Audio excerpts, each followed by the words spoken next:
اب جی کچھ پولیٹیکل موسم پہ بات کرتے ہیں، انٹرنیشنل پالیٹکس کی بات کرتے ہیں، اور جب ہم بین الاقوامی سطح پر اس معاملے کو دیکھتے ہیں تو اس میں بڑے بڑے گروپس جیسے یو ایس، ہم کہتے ہیں کہ ایک گروپ ہے جو کہ یو ایس دیکھ رہا ہے اور اس گروپ میں کوئی شامل ہوگا نہیں ہوگا، پھر رشیا آن دی ادر ہے دوسرا گروپ ہے جس کو یونائٹ کرنے کی کوشش، پھر چائنا، بھارت اور یہ سارے معاملات. لیکن اس کے ساتھ ساتھ جو بھی خطے میں بھی اور پوری دنیا میں تبدیلیاں آئی ہیں بڑی تیزی کے ساتھ. نارتھ کوریا کے معاملات آپ دیکھیں اور ساؤتھ کوریا کے تو معاملات سامنے ہی ہیں آپ کے، بنگلہ دیش، سری لنکا کی صورتحال، شام، بالکل سیریا جو بھی ریسنٹلی ہوا ہے، افغانستان. تو ایک پیکج ہم تیار کیا ہم نے، اور اس کے بعد انٹرنیشنل معاملات کس طرف جا رہے ہیں یہ اس پر ہم تھوڑی سی بات کریں گے. ایکسپرٹ ہمارے ساتھ ہوں گے.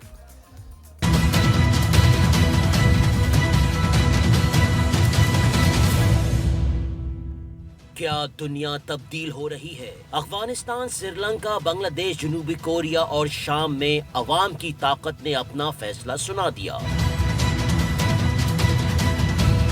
تمام ممالک میں مناظر تقریباً ایک جیسے ہیں. عوامی غصہ سڑکوں پر نکل آیا، مجسمے گرائے جا رہے ہیں، تخت اچھالے جا رہے ہیں، یادگاریں ہٹائی جا رہی ہیں. ہجوم وزیر اعظم یا صدر کے گھروں میں گھس گیا. تینوں ممالک کے سربراہ اپنے ہی ملک سے فرار، دوسرے ممالک میں پناہ لینی پڑ گئی. شام میں اسد خاندان کا نصف صدی سے زائد دور کا خاتمہ، باغی گروپ کا شام پر قبضہ. جنوبی کوریا میں پارلیمنٹ اور عوام نے صدر کی جانب سے نافذ کیے گئے مارشل لا کے خلاف مزاحمت کی نئی تاریخ رقم کر دی. صدر صرف 6 گھنٹوں کے اندر ملک میں نافذ کیے گئے مارشل لا کو اٹھانے پر مجبور ہو گئے. اسی برس اگست میں بنگلہ دیش کی شیخ حسینہ حکومت کا تختہ الٹا دیا گیا. 300 سے زیادہ نوجوانوں نے اپنی جانیں قربان کر کے حسینہ واجد کو اقتدار چھوڑنے پر مجبور کیا. سری لنکا میں بھی عوامی طاقت کے سامنے 2 دہائیوں سے اقتدار پر قابض صدر راجہ پکشے کو استعفا دینا پڑا اور فوجی ہیلی کاپٹر میں مالدیو فرار ہو گئے. سوال یہ ہے کہ ایک عرصے تک سری لنکا کا ہیرو مانا جانے والا راجہ پکشے خاندان کیسے بطور حکمران عوام کے لیے قابل نفرت بن گیا؟ بنگلہ دیش میں معاشی ترقی کا دعویٰ کرنے والی حسینہ واجد نوجوانوں کے غصے کا شکار کیوں ہو گئیں؟ عرب اسپرنگ کے بعد ان تبدیلیوں کو کیا ایشیا اسپرنگ کہا جا سکتا ہے؟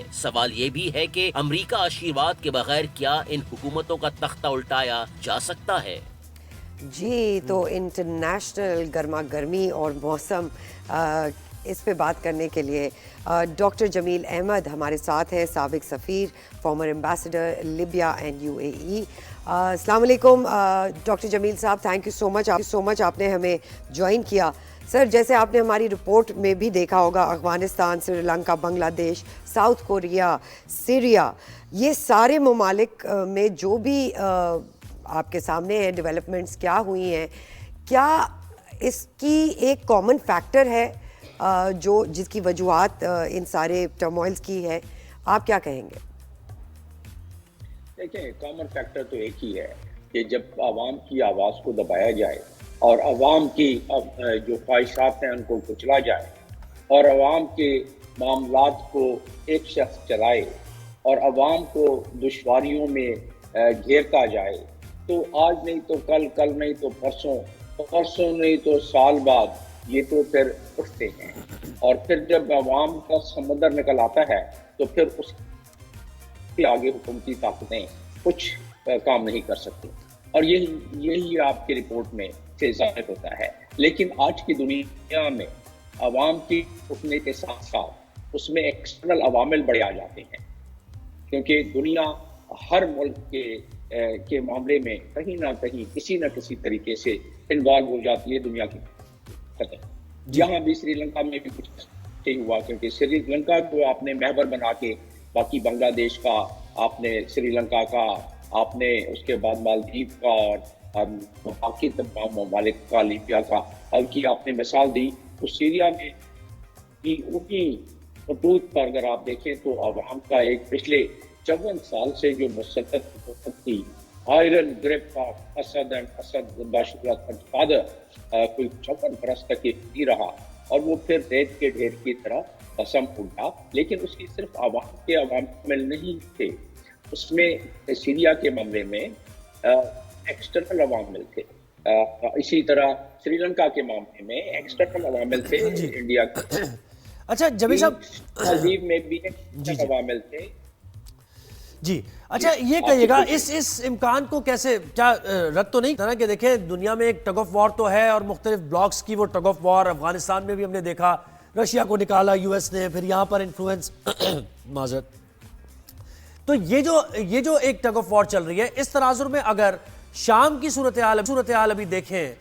تو جو کچھ ہوا ہے ایک سموتھ طریقے سے لگ رہا ہے یعنی وہ ریولوشن کا جو انتہا ہوتی ہے نا جس پر عوام نکل پڑتے ہیں خوریزی ہوتی ہے وہاں سے ریزسٹنس ہوتی ہے اور یہاں سے استعمال کیا جا رہا ہوتا ہے ہتھیاروں کا وہ نہیں ہوا بڑے سموتھ طریقے سے ایک طریقے سے ہو گیا یہ کام تو کیا یو ایس انفلوئنس یہاں پر آپ نے دیکھا عمل دخل اس کا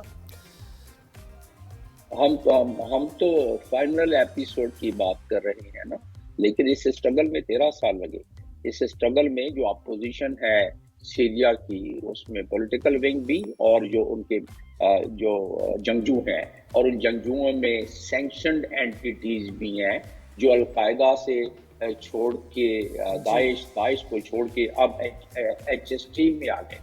تو وہ سینکشنڈ اینٹیٹیز بھی ہیں ان کو ظاہر ہے کسی نے تو فنڈنگ کی ہوگی آپ اندازہ لگائیں کہ سیریا کے ایک سپاہی کو اور ایک عہدیدار کو $40 مہینے کی تنخواہ ملتی تھی جبکہ آج بھی جو وہاں کے جنگجو جنہوں نے ابھی قابض ہوئے ہیں حکومت پر جنہوں نے تختہ الٹا ہے اسد کا تو وہ ان کی تقریباً $2000 تک وہ کماتے ہیں مہینے کا تو کہیں سے تو وہ پیسے آتے ہیں کہیں سے تو وہ ہتھیار آتے ہیں کہیں سے تو ان کو پلاننگ کر کے دی جاتی ہے کہیں سے تو ان کو انٹیلیجنس کلیکشن کر کے دی جاتی ہے اور معاملے میں بھی ایسا ہی ہوا کیونکہ کچھ چیزوں کا کہ میں خود سب کر رہا ہوں عرب ممالک کے کچھ ملکوں میں مجھے پتا ہے کہ جب یہ معاملہ ہوا تو ان کے ملکوں کی خواہش اور مدد شامل تھی کہ وہ اسد کو عرب اسپرنگ کے حوالے سے ٹاپل کر کے وہاں ایک سنی پاور سلفی پاور حکومت قائم کی جائے اس وقت نہیں ہوا لیکن 13 سالوں میں 5 لاکھ افراد نے اپنی جان دی جان بحق ہوئے 5 لاکھ بڑی تعداد نہیں ہے آبادی جس کی ٹوٹل ہے ہی کوئی 2.5 ملین 25 ملین آپ میں 5 لاکھ آدمیوں کا لقمہ اجر اٹھانا بہت بڑی بات ہے آدھی آباد 12 ملین کے قریب دربدر ہو گئے انٹرنلی ڈسپلیکس اور خود سے باہر ریفیوجیز کھڑے ہیں ٹرکی میں جارڈن میں لیبنان میں اور ہر جگہ تو یہ تمام قربانیاں ہیں یہ فائنل ایپیسوڈ کس طرح ہوا نیتن یاہو نے اس پہ بات کر دی اور بات کر دی نیتن یاہو نے وہ کہتے ہیں کہ جی ہم نے جو آپریشن شروع کیا غزہ میں بعد لبنان میں تو اس کے تحت یہ سیریا میں بھی کامیابی ہوئی ہے اور اب بہت آسانی سے ہم اپنے چھڑوا لیں اور یہی بات ٹرمپ کی ٹرمپ نے کہا کہ دیکھ کرتے ہیں ان کو چاہیے کہ فتح جلدی حاصل کریں اور فتح جلدی حاصل کریں تاکہ پیس آ جائے تو مزید جو رہ گیا ہے اس کو نابود کریں اور اس کے بعد پیچھے آ جائیں گے ڈاکٹر جمیل احمد آپ کا بہت بہت شکریہ آپ نے ہمیں وقت دیا اور اپنی آگاہی دی ہمیں ایکسپرٹیز سے بتایا کہ یہ معاملات جو خطے میں چل رہے ہیں یا پھر دنیا بھر میں جو معاملات ہو رہے ہیں ان کے کیا عوامل کیا دیکھیں نا عوام جب تنگ ہو جاتی ہے تو obviously وہ رجیم سب سے بڑا فیکٹر تو یہی ہے